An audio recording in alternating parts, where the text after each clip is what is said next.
Hello and welcome everyone. My name's Tim Hunt, for those of you that I haven't met yet. And today I'm speaking to grains analyst, author, and good friend of mine, Dennis Voznesenski. Hello, Dennis. Hi, Tim. Thank you so much for being here. Thanks for the opportunity to discuss this, Dennis. I'm a big fan of the book that you've written. I love books on the history of food and ag because I think we underestimate just how much we can learn from what has happened before. And I certainly learned a lot from this one. But I'm interested to ask you so many questions, Dennis, about it. But I'd like to start with, why did you choose this topic and why now? Well, basically, the answer is curiosity. I sort of stumbled into the topic. I was trying to figure out what really drove markets at their core, and I found that during wartime, you can't really hide the reasons for why prices do what they do. It could be because a government has put export bans in place, a country has run out of wheat, a country has a massive surplus of wheat. It kind of lays bare all the reasons for why prices do what they do. And coincidentally, during wars is the time when price moves are the largest in history. So it was just a curiosity into what actually fundamentally drives markets, and it happened to be about war and politics, and that coincided with a very volatile time that we're in right now, Tim. Yeah. And you and I discussed, we were working together as analysts at the time when the COVID crisis hit the world. And we discussed how much you can learn from the stress that a crisis puts on markets. And I guess in a way, you've chosen the two greatest crises of modern history and had a look at what that did with grains. Yeah, that's right. The interesting thing is when you look at a market in stress or an industry in stress, and you see how it functions at its limitations, you really see it helps you understand what happens not only during times of stress, but then it helps you Yeah. understand how the market works in general at every time Yeah. afterwards. So if you Yeah. know what happens at its limitations, you understand what drives it, and then when things calm down, you can still much better understand markets than you otherwise would have. Yep, yep. And as I said, I really like books on the history of food and ag. This is the eighth one I've actually read this year, but I think that this is the one that has the most implications for the situation we're in right now. So I'm keen to get down to that as we progress this conversation, Dennis. But start by just telling us a bit about the centrality of food to warfare. So the key of I think it's commodities more broadly, but especially food because that's where it all starts with. From the study of wars that I did, it seemed that the side that typically wins is the one that can stay in it for the longest, and what Yep, determines that is the side that has the most commodities from the sense of food. It could be raw materials to build things, it could be equipment, but food plays a very important role because as soon as food starts running out, either you have to reposition your troops from areas where they're needed to go get more food, or simply your civilian population starts to revolt and it all falls apart from there. So it starts with food and also includes all the other resources that you need to build equipment, yep, to build maybe defenses or whatever else. But it seems through history that yes, at times during wars, there's one side that seems like it's winning over the other, but in the end, it's the one that can just resist the longest and have the ability to feed itself and its population. That's the one that kind of ends yep. up standing out and winning. Yeah, so it's access to the materials you need, the energy, of course, the oil, as often is the case, and the food to sustain warfare. I was really struck by the preparations countries undertook as the risk of conflict rises or rose in World War One and World War Two, Dennis, and just how public that was. Yeah, I think I noticed it a lot more in World War Two than World War One. I think countries are really scarred by what happened in World War One, whether it's to do with food security, so making sure you have enough at all times, even before a war starts, or just when things become volatile. Yeah. Yeah, I think in both wars there was a lot of preparedness, even like a year before or a couple of years before. Um, but I think World War II was, everyone was a bit more scarred from what happened in World War One, and they wanted to make sure they always had enough food supplies. They were subsidizing their own food production so that they had more than necessary. So, for example, there were countries in Europe where economically it no longer made sense to produce as much as they were producing in terms of food, but from a food security standpoint, it did.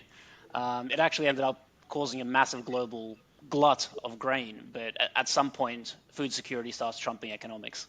Yeah. And so I was fascinated to read that 6 to 9 months before Germany invaded Poland in World War II, you highlighted that Great Britain had started stockpiling what they said was a year's worth of grain.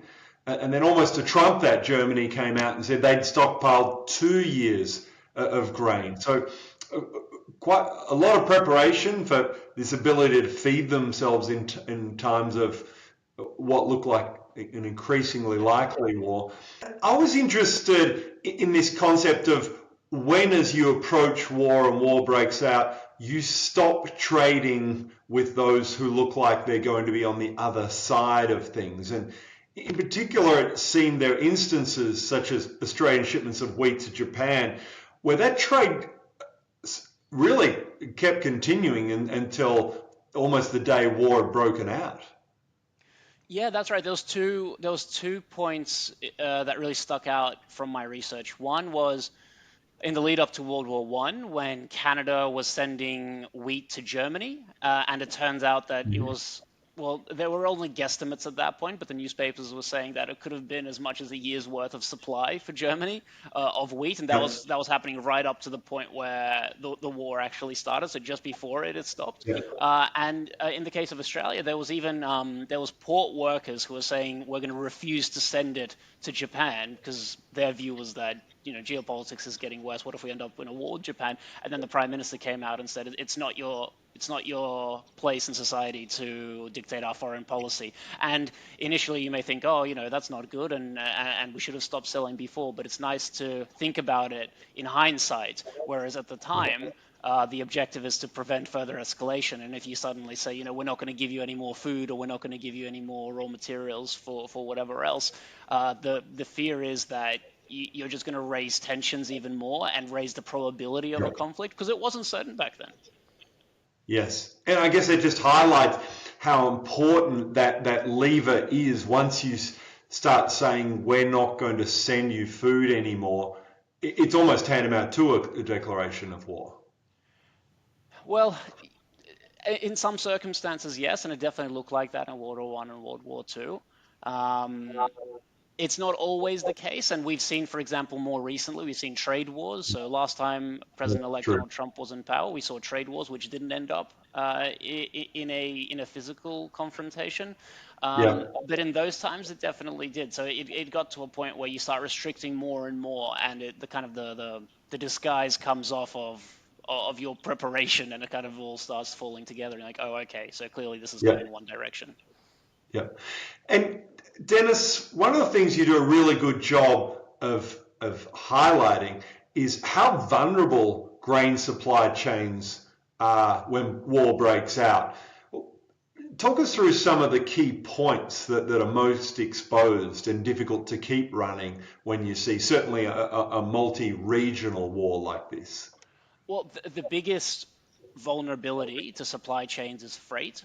Whether you look at 100 years ago or now, the vast majority of grains and oilseeds, or most agricultural production, goes by freight, ocean Yeah. freight specifically. And Mhm. the challenges we had then would be very similar to what we have now. So we export the vast majority of our grains and oilseeds. And if you're a grain trader who has phenomenal ability to get grain, say, from farming areas to ports, it's not going to matter if you don't have the actual freight to move it out of the country. Because if you don't have freight, the price on the internal market starts declining substantially. And the issue with freight during a war is that it either gets sunk by the enemy, it's requisitioned by foreign governments, so you can't actually use it yourself, or in the case of both wars, freight owners from overseas were simply too afraid to come to Australia in many cases because they feared what would happen if they come and then the government requisitions their vessel for its own use. So Yes. the problem for us is we don't have many domiciled, and we never did have many ships that are domiciled as Australian. And when all the ships were recalled to their own home ports, we had this massive deficit. So Yeah. that would be the biggest vulnerability to any export country. Yeah. And you highlight how the insurance market dries up as well as you head even before the war, but the chances of war arising. Even if you can get the ships and you're happy to send it to an allied port, thinking you can get the ship back again, finding someone to insure that seemed to become difficult.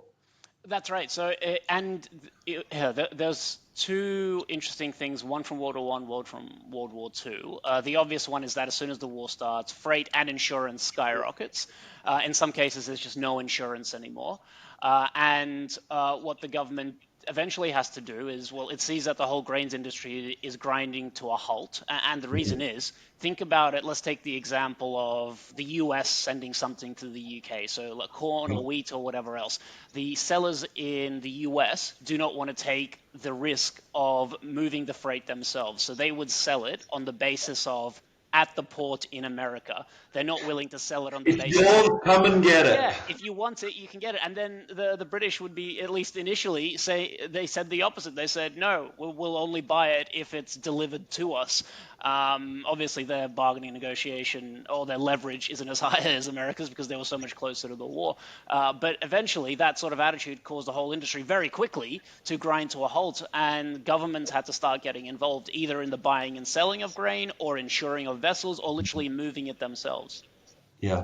And in World War II, that's what I forgot to say. In World War II, I think it was about a year before the war actually started. There were insurance companies who were so worried that the war would start instantly that they refused to insure vessels anymore, and they tried to get the government to insure the vessels for them or guarantee their insurance. The government said no. If a war starts, then we'll implement it, but we won't do it beforehand. Yeah. So shipping was the biggest vulnerability and remains in times of war. That's shipping of the grain going out. You do a good job of talking about also some of the other less obvious vulnerabilities, such as reliance of countries of imported fertilizers, and going back to World War One, the nice example that it was even difficult to secure enough wheat bags for the parceling of wheat that occurred at that time. Yes, there's a lot of things that pop up that you didn't expect. One was literally back then the bags you needed to move the wheat. So we're kind of used to the bulk handling system that we have now, where where grain can be loaded onto a train. It goes along the railways all the way to the ports. But back then, say 100 years ago, even for probably parts of World War II, but less so, we used to get the grain, put it into a bag, onto the back of a truck, and then it would come to a port in Yep. Sydney or Melbourne or wherever else.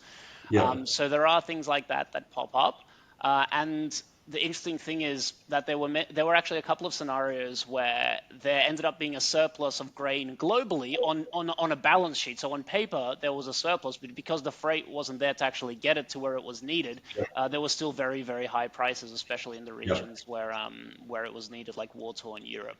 Yep.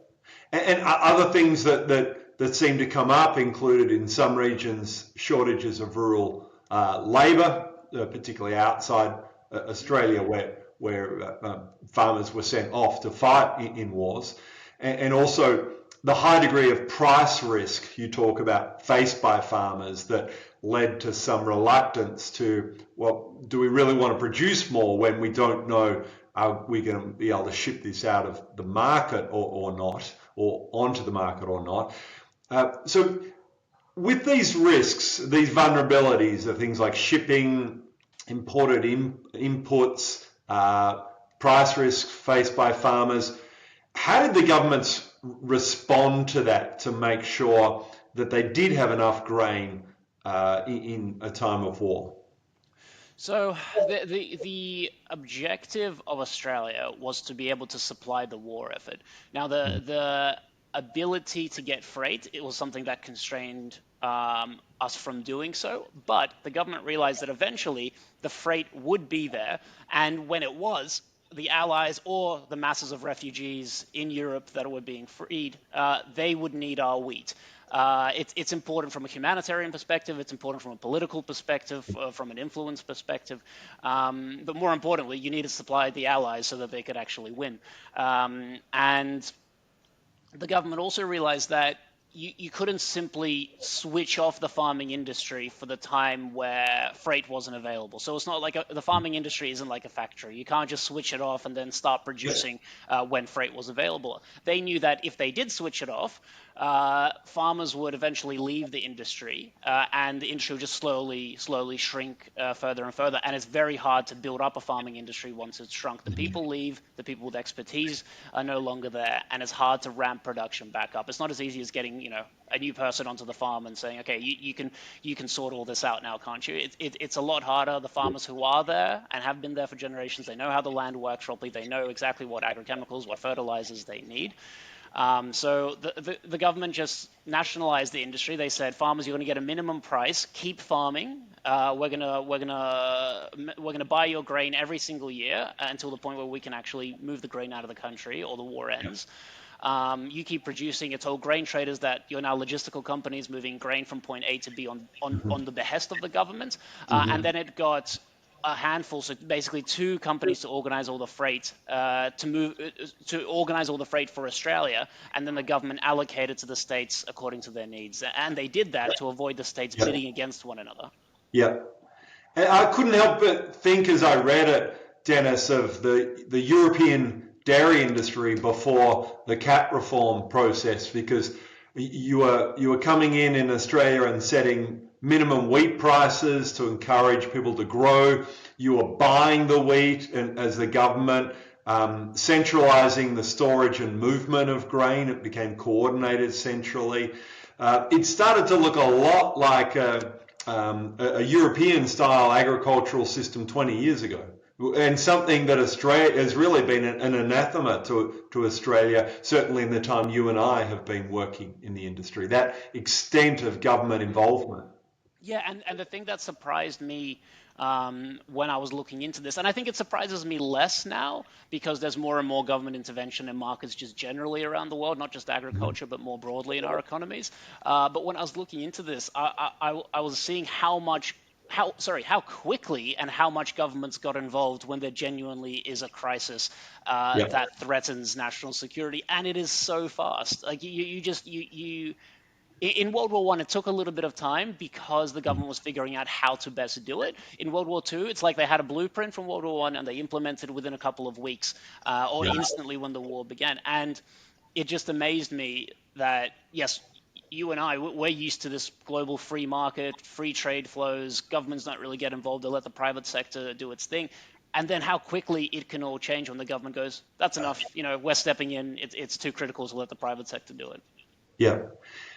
Another really interesting one, Dennis, was how for countries in a time of warfare, access to foreign currency, and in the case of Germany, I think US dollars at the time, well, the equivalent would be US dollars today.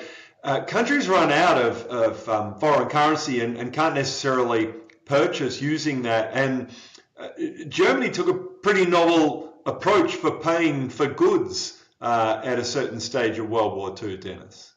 That's right. So leading into World War II, they started to run out of hard currency, so the likes of British pounds, of US dollars, and they still needed to stock up on commodities. And they went to Eastern Europe and they said, we know you're having a bit of hardship from an economic sense right now. Economic activity isn't going great. We can buy all your oil. We can buy your grains and oil seeds. But we're not going to pay you in British pounds and US dollars. We need those. We're going to open an account for you in German marks inside of Germany. And when you need something, you can buy it from us. So initially, the likes of Poland, Romania said, great, we can buy maybe machinery. And initially it seemed okay, but as time progressed and there was more and more money of Eastern Europe accumulated in Germany, Germany said, all that money that you have, and you know how you could have bought anything you wanted, now you can just buy these three things. And specifically in the articles, they quoted, you can buy typewriters, you can buy calculators, and if you don't want it, you can forfeit all your money with us. Right. So that was pretty extreme. And the interesting thing is, I think ideas tend to go full circle in the sense of like through history, through my analysis of history, you start realizing that people's ideas look a little bit different, but overall they kind of they seem to pop up again and again over the Yeah. decades. And So I presume here you're referring to the fact that there's a lot of discussion at the moment of countries like China and Russia weaning themselves off the US dollar payment system to remove vulnerability to another area should conflict worsen globally. if we keep shifting away from standard currencies and countries start asking to pay others in non-traditional currencies, that is the risk that occurs. It's not to say that we're comparing the politics of then and now. There could be other reasons for doing this, but it's interesting to know what the extreme scenario is, and it's no different regardless of currency. The US can do something similar, right? They can say, you know, your currency reserves, you can't use them for what we want, and every other country can do the same thing. So for a country like Australia, with us being traditionally very gravitated towards America, for us, the US dollar is the kind of the perfect currency for us to use, and we don't have to worry about those things. But as countries start asking for us to receive payments in their currencies, we have to ask, well, what's one, can we get money out of there relatively easily, the money we get paid? And two, is Yep. there any risk that if politics worsens, we will actually be able to get our money out of there? Yep.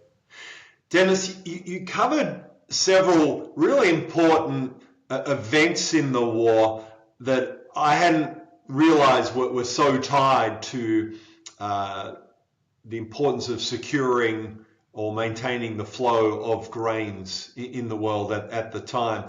Well, the first one in World War One, that of course is so well known in Australia, was the Battle of Gallipoli.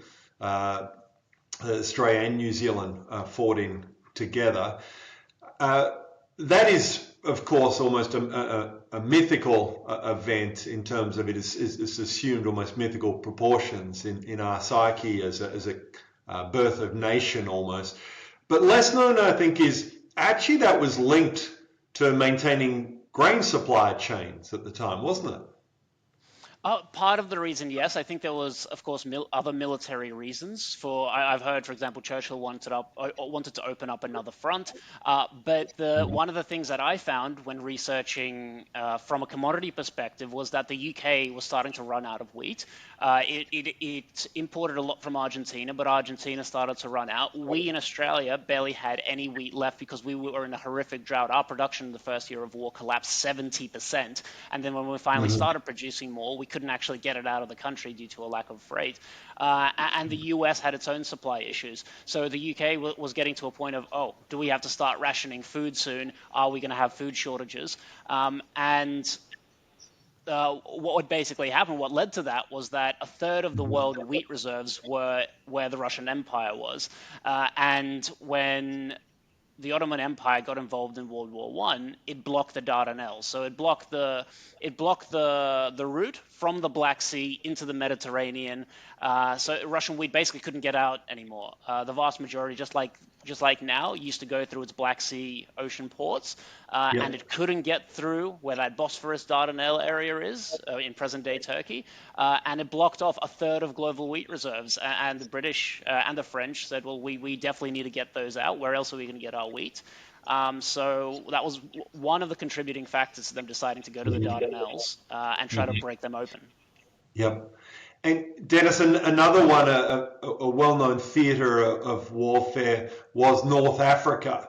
Uh, and that I hadn't realised also for the Axis powers held importance of their plans for grain supply chains through as the war extended. That's right. So there, I'll kind of give the context of both Germany and the UK realized that if they can cut off the supply chains of the other, they can quicken the end of the war. So the British Mhm. tried to create a blockade of continental Europe, so Germany couldn't import from anybody else. And Yeah. Germany at the same time was sending their submarines to destroy the ships that were coming to resupply the British, whether that's from Australia or from the US. Now, at one point in World War II, Germany tried this very kind of daring supply chain creation. It knew that it won't be able to get anything from Russia. It wouldn't be able to import typically from other European countries because it's invaded them, and farmers didn't even want to farm there, and it wasn't possible. Um, so what they did was they sent troops to North Africa. Yep. They tried to get rid of Western influence there, and then they went to Dakar, tried to put a refueling point, and then tried to negotiate with South America. I think especially it was Brazil or Argentina, I can't quite remember, to open He up was. shipping routes so they could move. Back then it would have been mostly grains. I don't think probably would have been oil seeds, but to move commodities from South America, refuel at some point in Africa and North Africa, and then make it into Axis territory. Eventually, the Germans ran out of troops because there was just too many fronts, and they lost that kind of opportunity. But the interesting thing is, it's that it shows that there's only so many places in the world that you can resupply yourself from, and the kind of the desperation of going all the way there to the other side of the world shows just how constrained that ability is. That there's just not that many places in the world where you can actually get sufficient volumes of food. Yeah, and that just reminded me in the present day geopolitical environment, Dennis, how important it is to try and align yourself, or at least be on neutral terms with the world's big food exporters. And if you're not going to be on the side of the United States as things get tense, how important Latin America becomes again, as it looked in World War II, as a potential supplier of food if you can get the product through to your citizens and your armies. And I remember the interesting thing was prior to World War II, the countries which was sort of in neutral territory. They weren't siding politically with one or the other. They were trying to be influenced by both sides by them buying their commodities or investing in their infrastructure or whatever else. So I think that will be interesting. The countries that are kind of in the neutral area between this kind of West versus East, the kind of the fight for influence in those countries. That'll Yeah. be something interesting to watch. Yeah. Dennis, I want to hone in a little bit more on Australia specifically right now and ask how, in sequence, three specific groups fared during World War One and World War Two in terms of grain supply. The first are the consumers. What was the experience of the Australian consumer in terms of food pricing through the wars? Well, in World War One, we're heading into the war with a horrific drought. As I mentioned before, production collapsed about 70%. And at the same time, war-torn Europe wanted to have as much wheat as possible. So initially, when freight still was available, all of our wheat was just flying out the door, and our prices were starting to skyrocket. And the government realized that our grain reserves would very quickly run out. And the fear for them was, well, if this is a broader conflict, where are we going to, like, we can't import wheat. It's going to be incredibly difficult. So we have to stem the outflow of it. And it did three things. I'm going to try to remember all three. Firstly, it banned exports to everywhere except the UK. In the end, they Yep. just didn't export at all. Secondly, they tried, when that didn't reduce the price rise, because at that point, a lot of grain already left the country, there was already a shortage, they tried to put a maximum price in place for wheat. And they thought, oh, great, prices won't go any higher. And then the situation you had is that you had plenty buyers, but the sellers actually just stopped selling, and they Yep. thought that if we don't sell, we'll bend the government into changing its regulations, and take away the maximum price and the export ban. And lastly, when the government realized that that wouldn't work, maximum prices, and the government just said, you know what? When a flour miller or a food manufacturer or whatever needs wheat, we're just going to go and seize it, whether that's from grain traders who are holding their own wheat, or what happened was it even occasionally it says accidentally, see in newspapers, it accidentally seized wheat that, for example, belonged to a farmer but was being held by a grain trader, so it was hard to Yep. distinguish. But it went very, very serious very quickly. Yep. Okay. So would you say generally uh, consumers suffered during the wars in terms of access to particular grain-based foods, or there were sort of rise and falls in terms of we don't have enough and suddenly we have too much? Yes, sorry. So I went a bit off track there. What I wanted to say, yes, there was fluctuations in prices, Mhm. but regardless of where you were, prices rose. So whether you were in war-torn Europe or you were in the US, so countries that were either supplying the wheat or the countries buying it, prices went up everywhere. Of course, more acutely in Europe, but you have to remember that if you're exporting grain and someone is willing to pay a high price overseas, your prices will follow what happens in war-torn Europe. So if war-torn Europe's willing to pay X dollars per ton and you're not, it doesn't matter because the price locally is going to have to go up to the point of the export market to keep any on the domestic market. But was that the case even with the freight issues we discussed? There was no disconnect between local food prices and offshore food prices? In the US, that was largely the case, or even protests. In Australia, the thing that sort of saved us, and interestingly enough, when the war in Ukraine started recently and when prices overseas increased, Australian prices didn't actually increase back then and now as much as they did overseas. And I think one of the reasons was that we had a bottleneck and we couldn't get our grain out of the country. So Yep. whether it was Yep. when the war in Ukraine started, we had a massive oversupply and not enough export capacity, or in World War One, where we simply didn't have any shipping Yep. availability, it did act as a buffer against global price rises for consumers because we simply couldn't get all that grain out of the country, so you didn't have to compete as much. Right. Okay. So on the consumer front, Australian consumers largely decently fed, largely involved, avoided the worst of global price inflation. How about our allies offshore? How did they fare in terms of our ability to service them through wars? Well, during the key years of the war, at least in the beginning, when we couldn't get as much grain overseas to them, prices rose quite substantially. So whether that's the UK, whether that was France, whether that was the US who was exporting to them, and they had a better ability to export because they simply had a shipping fleet, Yeah. prices did rise there quite considerably. And we're not talking about 5, 15%. It was like doubling of Yeah. certain commodity and food prices. Yeah. Okay. And Dennis, most importantly for the longevity of food production, perhaps, how did Australian grain growers fare through these world wars? Well, there was a couple of things that happened. It largely depended on how the government acted and our supply and availability of fertilizer. The government, at one point, to deal with a large oversupply, because at one point we just had years and years of good production. We were hoping to export it, we couldn't. The government, at one point, towards the end of World War II, said, and it sounded logical. They said, why don't we reduce area planted? That way we can stem the oversupply. The Mhm. problem with that logic, and it's just how fate has it, if you reduce area artificially very quickly, you're likely going to end up in a drought. And when you compound artificially reduced area with a drought, you could end up in a situation of pretty significant shortage. So and that is actually what happened at the end of World War II, and we had to import from overseas. So from the US, we actually had to import wheat, redirect shipments that were going to war-torn Europe. So it wasn't the most optimal scenario by any stretch of the imagination. But what happened to farmers was largely what the government dictated in terms of the policies. So it was about minimum prices for wheat. So they were trying to cover the farmers' cost of production so that they could keep farming. Mhm. It was also about how much fertilizer we could actually get into the country. And one of the problems for Australia then and now is that a very large chunk of fertilizer and agrochemical comes from overseas. And back then, the availability of fertilizer shrunk substantially because you got to remember the same things that you make fertilizer out of, you also make explosives out of.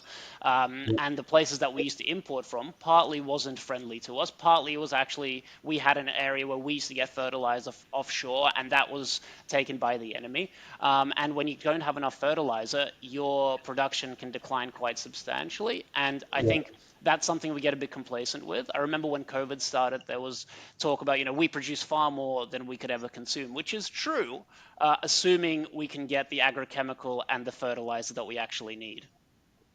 Yep. Okay. Now, Dennis, as you work through in your book the history of how Australian grain markets fared through World War One, World War Two, and then on to the Ukraine war and COVID before that, you talk about some of the key takeaways, and really you're very good to the reader. You give us up front a key takeaway from the book, which I'm going to read here. For the Australian grains industry, the key takeaway of the book is simple. The vulnerabilities the industry had leading into both world wars are the exact same ones that exist now. The industry is woefully unprepared for future conflict. What are ways that Australia could redress that and put in place policies to avoid being woefully unprepared? The biggest risk to Australia, we have two large vulnerabilities. One is that let me put it a different way. The biggest vulnerability from a agricultural or grains industry perspective is that we are immensely reliant on overseas freight. So we have, over the last several decades or since the end of World War II, produced substantially more agricultural output. But the only reason we have kept becoming more efficient and producing more is to supply an overseas market. Yeah. In the scenario where we can't get our grain out of the country, or significantly less, that will cause a pileup of grain across the country. Prices will decline substantially, and again, our agricultural sector will shrink.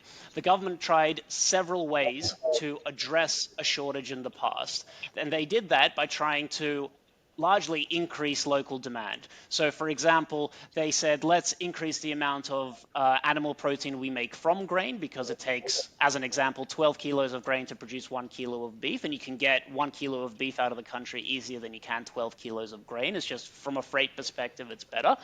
But the second thing that they actually tried, and it was relatively successful in World War II, but it was on a small scale, they simply didn't have the resources to build it up larger, was to create a crop-based fuel industry. It is fuel that you can make from the likes of, or nowadays, of canola. Back then they used grains, it could have been wheat, it could have been barley, to create fuel. And the reason that is beneficial is that on the one hand, it creates an outlet for our crops, and secondly, this is from a national security standpoint, it allows us to be more fuel self-sufficient. And nowadays, around 95% of our fuel comes from overseas. So in the scenario where we can't get fuel imports due to the same reason we can't get grain out of the country because there's broader geopolitical strife, we can actually be a bit more fuel secure. And that's just, for our critical industries like farming, but simply so ambulances can function as well.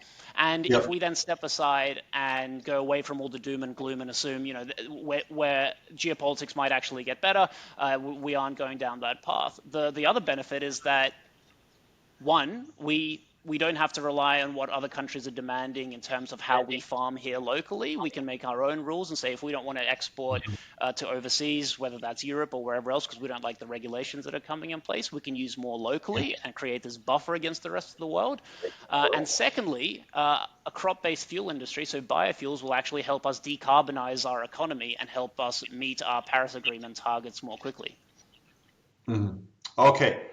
And this I found really interesting, Dennis, and I did find myself thinking that I can understand the merit of trying to encourage more animal protein production locally and or a biofuels industry. But the free market thinker in me really responded to that by wondering whether it's such a good idea.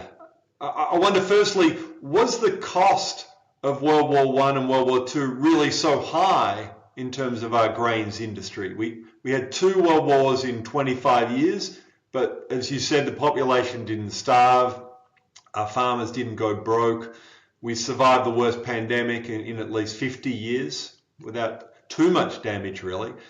And these things don't happen that often. There's I counted, there's been 105 years since World War I started, and since then we had maybe 10 years on world wars and COVID, and 95 years of peace and uninterrupted supply chains. So if you assume that the benefits of an open market system on which really Australian agriculture has built its success for generations are considerable and accrue to consumers and farmers most of the time, is it really worth making these investments and the government getting so involved to make sure in those uncommon, tricky years we're better placed? Well, I think that there's two ways to answer it. One, or two things to compare it to. So we're comparing the cost of implementing this versus the benefits. The benefits could be that we wouldn't have to nationalize the industry, or possibly not as to the same extent as we did in World War One and World War Two, because it's expensive for the government to run an entire industry and buy all the wheat and barley and canola and everything else produced in it for, say, 5 years straight. So you have to weigh up the cost of biofuel industry now versus the cost of nationalizing it for 5 years straight and having grain rot around the country and not use it for anything, and for the government to continue paying for it because it's going to come from taxpayer funds as well. And the second point is the fuel security argument. And in the case that we can't get sufficient volumes of fuel, our whole economy grinds to a halt. So when you're comparing the cost of or supporting the creation of a biofuel industry before the war to the actual benefits, you got to remember that you got to quantify the benefit of having fuel versus a scenario where fuel starts to run out, and again that whole economy grinds to a halt, and the potential of, say, if we don't have fuel, we can't even power our tractors and we can't produce as much grain either.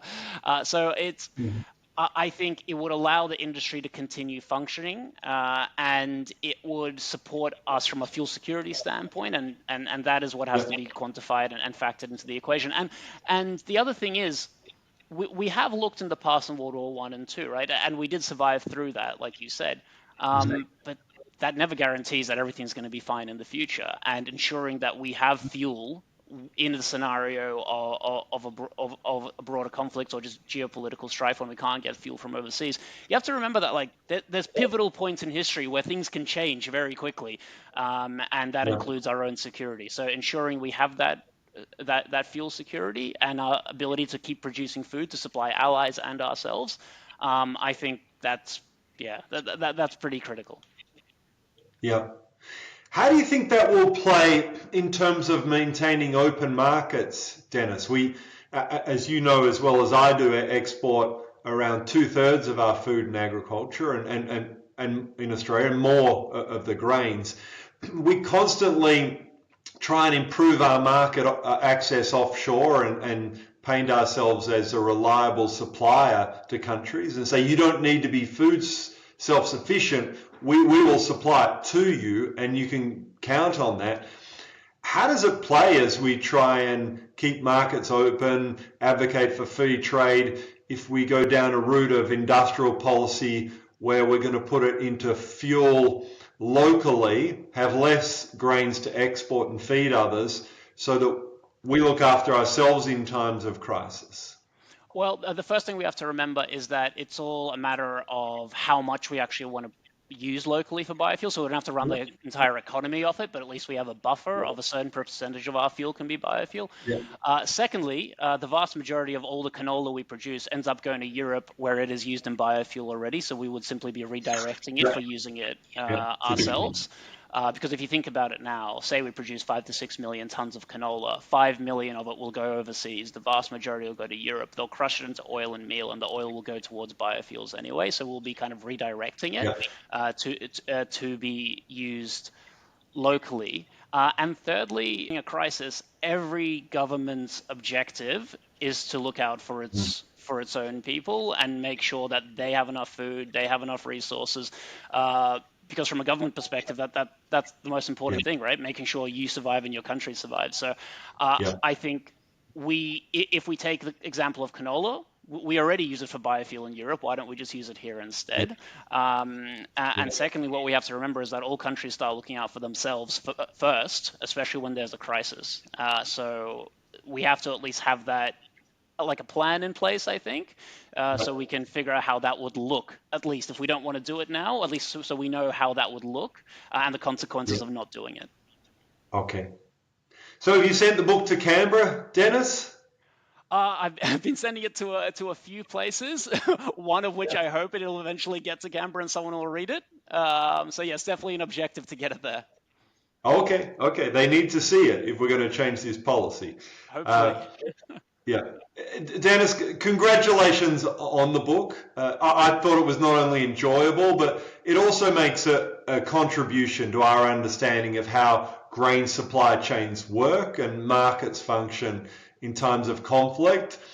It reminds us how exposed we still are to that and makes some sensibly based recommendations of really how to address that. So a fantastic achievement and very worthwhile, I believe, investing some time of people to read it. Particularly, it's actually, you've really covered it pretty briefly, Dennis. It's a nice slim volume. Where can people buy a copy if they want to explore this further? So they can simply go on Amazon if they want to grab a copy, or if they're in Sydney, just shoot me a message, and I'm sure we can catch up over a coffee, and I'll bring him a copy myself. Dennis, thank you for your time today. Absolute pleasure to discuss this with you, and I look forward to catching up when your second book is released sometime down the track. I think I might take a bit of a breather before I start putting in a second one together, Okay. but maybe All one right. day. Okay. Thanks, Dennis. Bye for Thanks, Tim. now.